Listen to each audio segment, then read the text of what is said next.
Aujourd'hui, on est en coaching avec toutes nos candidates pour l'élection de Miss Rhône-Alpes 2022. Alors on a plusieurs groupes. On a un groupe qui fait une séance de HIIT, ça fait sortir un petit peu la tension et le stress. On a un groupe qui est en coaching d'éloquence, de rhétorique. On a un groupe qui apprend à défiler en talons, parce que c'est pas simple d'avoir des talons aiguilles et de marcher sur une scène. Donc si on peut arriver à faire moins de stress parce qu'elles ont appris à le faire en amont, c'est bien. Et puis on a un dernier groupe qui parle avec des anciennes Miss Rhône-Alpes. Alors on est là en tant que grande sœur, c'est-à-dire qu'on est là pour les accompagner si elles ont des questions, des craintes. Et par exemple là, elles passent une par une avec Nora et moi. Si elles ont des questions, on les prévient sur l'aventure Miss France aussi, ce qui les attend.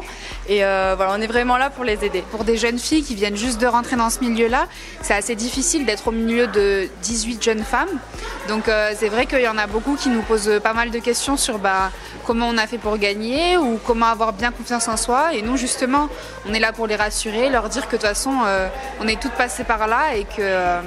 Voilà, l'essentiel c'est qu'elles vivent bien l'aventure et que surtout elles profitent et elles donnent le meilleur d'elles-mêmes. Là, l'idée en tout cas du coaching pour la séance de ce week-end, c'est de l'aider plutôt sur le côté catwalk, le côté défilé. D'une part, on pense que c'est naturel quand on le voit, mais c'est tout sauf naturel, donc c'est de donner les techniques et de décomposer le mouvement. Et l'idée aussi, c'est de leur faire prendre conscience qu'elles ont toutes une morphologie différente et comment on peut le mettre aussi en valeur sur scène et l'assumer. Donc l'idée, c'est aussi de leur donner cette confiance-là au travers des techniques.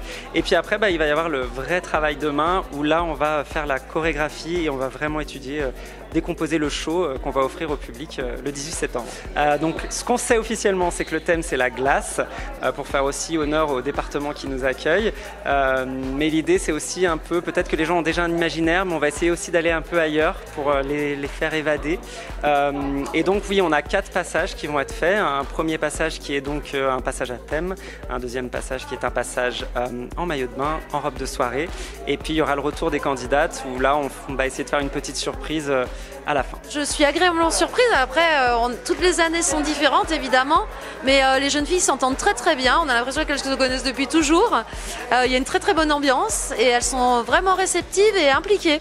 Donc c'est chouette. Là, l'activité qui a été mise en place, ça a été le HIIT. Le HIIT, donc c'est Height Intensity Interval Training.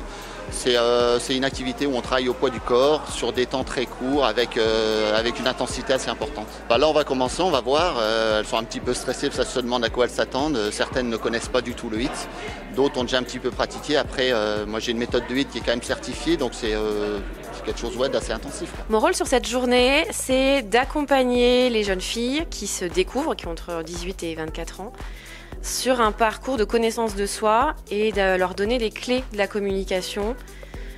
Ça va de l'éloquence dans le fait de poser sa voix, d'articuler, de respirer, bien sûr, mais c'est également dans quel message elles veulent faire passer sur leurs valeurs et leur donner des clés argumentatives, rhétoriques, pour illustrer, pour que ce soit vivant et qu'elles touchent en montrant purement qui elles sont en fait. C'est un parcours où elles apprennent à se connaître et à identifier leurs valeurs les plus précises possibles. C'était une année très enrichissante pour moi et j'ai envie que les filles, la fille élue vive la même chose que moi. Et comme on dit, j'ai fait mon temps et j'ai hâte d'accompagner la prochaine comme a pu faire Nora avec moi. Elle m'a accompagnée de A à Z et j'ai envie d'avoir ce rôle qu'elle a su tenir avec moi. Alors elles ont déjà fait plusieurs rencontres où on a fait des shootings photos pour pouvoir alimenter nos réseaux sociaux, Instagram et Facebook. Et donc elles ont déjà été...